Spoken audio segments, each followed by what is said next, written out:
So we have this evening, we had a few wines, two of which were courtesy of kosherwine.com, both from Nevo, as well as one that was actually courtesy of the winery, Jezreel Valley Alfa, which happens to also be available at kosherwine.com. Now, this evening, they're all Israeli wines, and they were very different. The first one we had was this Alfa from Jezreel Valley Winery, which had, I think we all agreed, had quite the incredible aroma, a softer palate.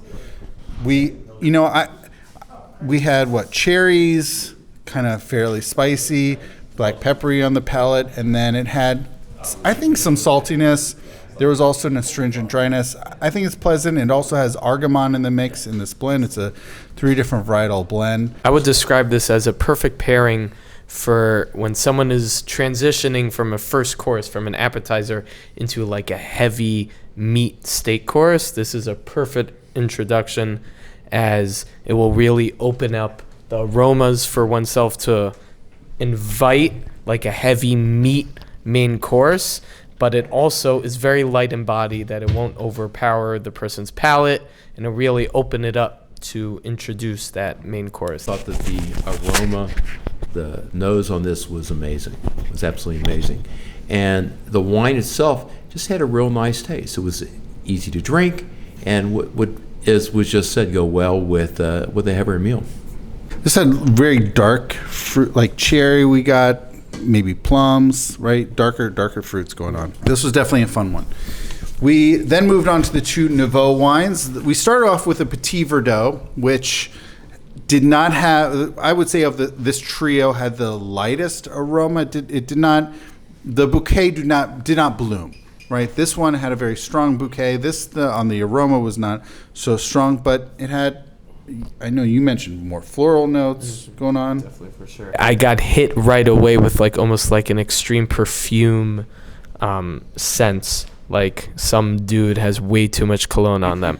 Like that type of situation. And it's almost like the opposite of the transition from a heavy main meat course into a dessert, that the floral notes are hitting you, getting ready for that sweet caramel, almost almond. There was a lot of nuttiness there. Again, also heavy on the aroma, but the palate had a little more body to it. So it's more like a slow transition in order to get to probably more like of a apple pie, caramel type of dessert. I had an opportunity to drink a Verdot from Israel. I don't think I've ever had a Petit Verdot from Israel before. I've had a lot of Petit Verdot grapes that are made out in California, and it's somewhat different than what I'm used to in a Petit Verdot.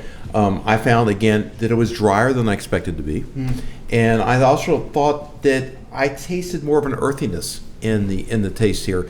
Almost a taste of dirt, a taste of the earth, which is not a bad thing. It's an interesting thing, and it was a little bit different than I might have expected. 100% that it was that extreme dryness and earthiness would definitely hit you.